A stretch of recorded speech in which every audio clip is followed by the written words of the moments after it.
the flag of the United States of America and to the republic for which it stands, one nation, under God, indivisible, with liberty and justice for all. Yeah. All right, call the roll.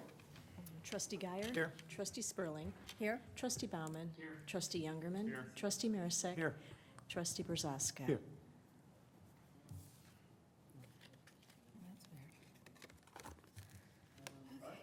Thank you. Under public participation, the first one is Cindy Adams, signed up to address the board. Is she here this evening? She's not here. We'll move her to the next available meeting. Public hearing, sorry. Item B is a public hearing consideration, considering the intent of the village to sell not to exceed $100 million general obligation bonds, alternate revenue source, to improve the village's waterworks system. Jen, did you have an intro or anything on this? No, not on these. So this is just the binding hearing for an item we have later on in the agenda. So this is, the notice was published in the Oswego Ledger on June 27th. So this opens up the forum for any public residents that want to come in and voice any opinion of theirs. Got it. Anything that you needed to add on this? Okay, so I'll open the public hearing, and if there's any member of the public or any board member that has any questions on this, we'll talk about it later, I think. My pen just broke. All right. Hearing none, I'll close the public hearing and then move on to public comment. Is there any public comment this evening? Either here or online? Okay. Wow, that's not the best pen.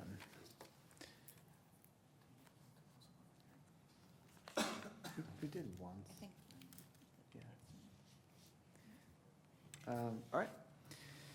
Hearing none, I'll move on. I'll read the consent, entertain a motion for approval. We have minutes of the June 24th Village Board meeting, accounts payable through July 8th, accounts receivable for June, the water production report for June, and the community development monthly report for June. So moved. Second. Trustee Brzoska. Yes. Trustee Guyer. Yes. Trustee Spurling. Yes. Trustee Bauman. Yes. Trustee Youngerman. Yes. Trustee Marisak. Yes. That carries 6-0. Thank you. Under items for separate action tonight, we have ordinance 2085, authorizing the issuance of waterworks revenue bonds of the Village of Montgomery, Kane, and Kendall Counties, Illinois, in the aggregate principal amount not to exceed $100 million, or in lieu thereof, general obligation bonds, alternate revenue source, in the aggregate principal amount not to exceed $100 million for the purpose of paying the costs of improving the waterworks system of the village. This is a waiver of first, passage on the second. Jen? Thank you, President Brawley. So this is in relation to our application for Lake Michigan Water.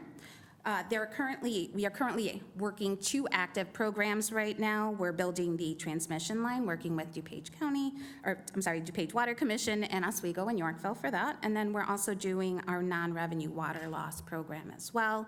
So collectively, these projects are in excess of $190 million. To fund these projects, the village submitted a letter of interest to the U.S.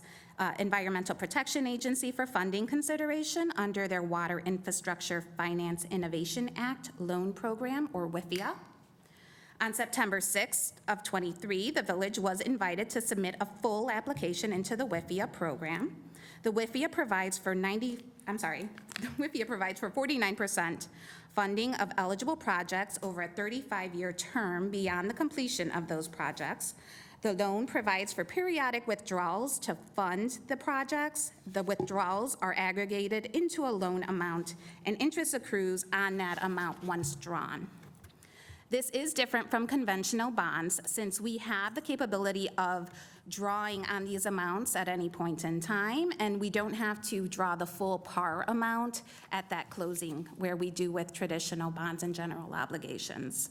This helps save on interest costs for those ratepayers. The village will be using state revolving funds and general obligation bonds to fund the remaining 51%, or $99 million, of the projects. Because we are a home rule community, we are evidencing the loan as a general obligation alternative revenue source bond. Our pledge will include the net proceeds from the water system and income tax. This is the first step in the process, so once approved, we will publish the ordinance and begin our 30-day petition period. Staff has been working with Stantec, EEI, Chapman and Cutler, Spear Financial, and we have Anthony, our financial advisor, here tonight as well to help answer any questions. But we do hope to close on the WIFIA loan in the early part of calendar year '25.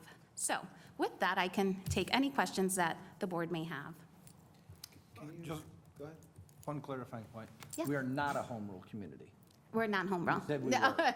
Oh, sorry. That's okay. I just Non-home wanted to rule clarify for community, the sorry. record that, yeah, you're aware, we're non-home rule. So the timing of this, that we're doing a waiver of first, passage on the second, for this large of a sum of money, I'm just curious of the timing for that. Yeah, so by doing the waiver of first, all this does is, again, this is the first step of a three-step process with the binding hearing as well, having that tonight. This starts a 30-day period. We will publish now this ordinance in one of the newspapers, local newspapers, and then that starts a 30-day period advising the community that that petition period has now started. So this allows them and kind of instructs them what that petition would have to be submitted to the village in order to go to referendum. And go through the next step after that. So after Yep. 30 days. After 30 days, we'll still, well, we're currently still working on the application for the WIFIA. So once we turn that in and we get negotiated, then we'll have to still come back to the board for authorization of that. When do you expect authorization?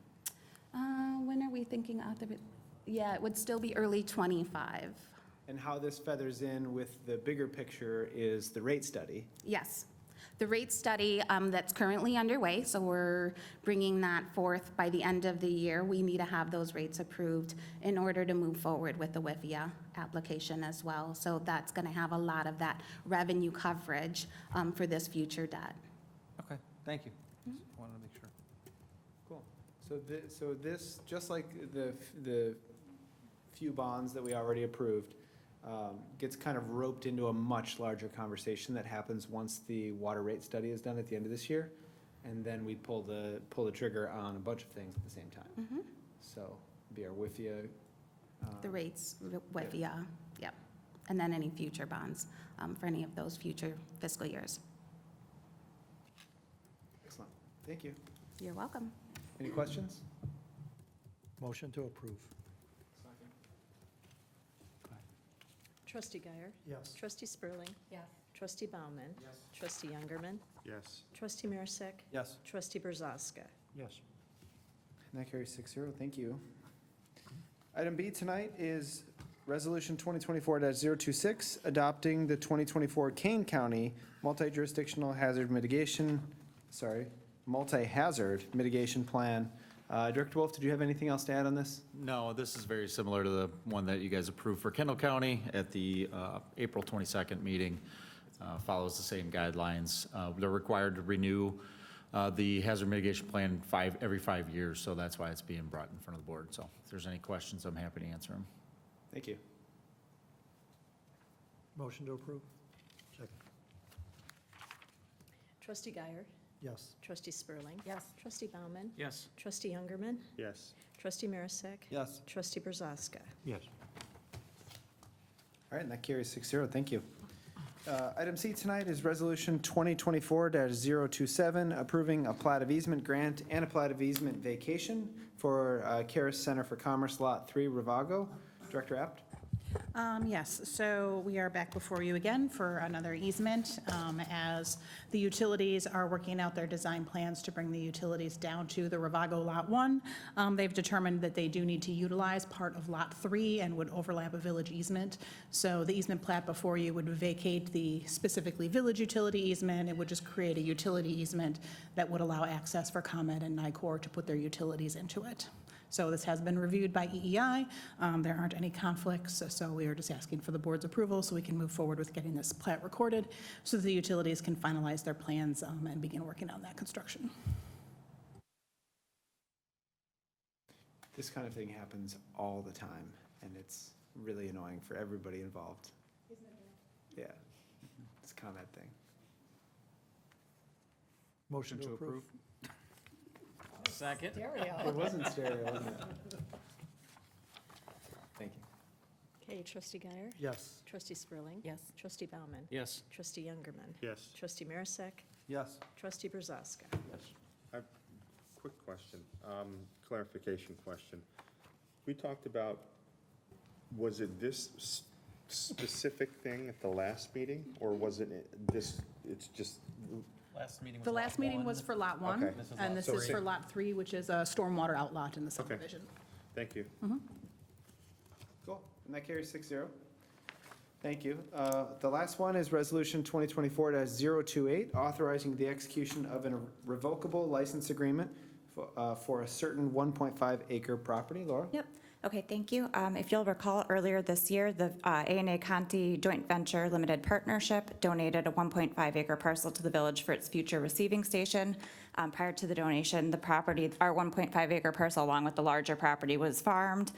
This is a revocable license agreement that would allow that farmer to just continue farming the entirety of the property, but since it's no longer under single ownership, we're granting this. And then the only caveat would be if we can revoke it at any time. However, if he's already planted for the season, the village then could be responsible for whatever costs of planting. But otherwise, it's revocable by the village at any time. And it does require that the farmer have insurance, naming the village as an additional insured. And I can take any questions. Did it say any time frame for us to give notice regarding the farming? I think 30 days, it was 30 years, let me see. I'm sorry, I don't remember seeing it. I know we had talked about it. I'm thinking if we know before planting season and. we I think give it's 30 prior to days. March. I want to say, I think it was 30 days prior to the March 31st date. Yeah. Yeah. And March 31st is when it would auto-renew or we'd opt out. But we re-sign an agreement every year. We're just allowing that to be administrative unless the village elects to cease the agreement. And we're only responsible for the 1.5 acres? Correct. We only own the 1.5 acres. It's just he's farming the entirety of the property. And what is the crop damage that we would owe? It would be as calculated by Kendall County Farm Bureau. Got it. Okay. So moved? Second. Trustee Marisak? Yes. Trustee Brazaska? Yes. Trustee Guyer? Yes. Trustee Spurling? Yes. Trustee Bauman, Yes. Trustee Youngerman? Yes. Thank you. Just record keeping. We have his name spelled like mine with one N, but he signed his name on two N's, so we may want to correct the record with his correct spelling of his name. Nobody would know that except you. Well, I was just looking at his signature, and I'm like, oh. That's awesome. All right. All right, we don't have anything for discussion. Anything new or unfinished? Staff? Board? I'm going to take this as a statement that trustee Brazaska made to me this afternoon when we were out. Great job by all staff putting together the dedication today. It was a great event, great turnout. I know there's a lot of work that went in planning it and organizing it and taking care of it. So with everybody, Christina back there in the corner as well. But Ben said he was up there this weekend and saw Mark up there doing a lot of work with a couple members of his staff and just really hustling to get it done in order. So publicly say thanks for doing that and making that last ditch effort to get it done for today. And officially, or I guess the official comment is that I think we did an exceptional job of highlighting our veterans, first responders, essential workers, all that. Everybody, it was a good time. Also, we looked really good doing it. So I really appreciate staff, everybody that had everything to do with it. We looked, anytime we look really good like that, it makes all of us look great, but it makes me feel great. So, thank you. Appreciate it. Absolutely. Mm-hmm. Yep, it wasn't just a couple of people, it was a lot. All right, you can see future meetings there. The next village board meeting is in a couple of weeks. We do have Intergov that same night on July 22nd at 6 PM, village board meeting at 7 PM. No executive session. Motion to adjourn? So moved. Second? Second. Go ahead. Trustee Youngerman. Yes. Trustee Marisak. Yes. Trustee Brzezka. Yes. Trustee Guyer. Yes. Trustee Spurling. Yes. Trustee Bauman. Yes. And we're adjourned.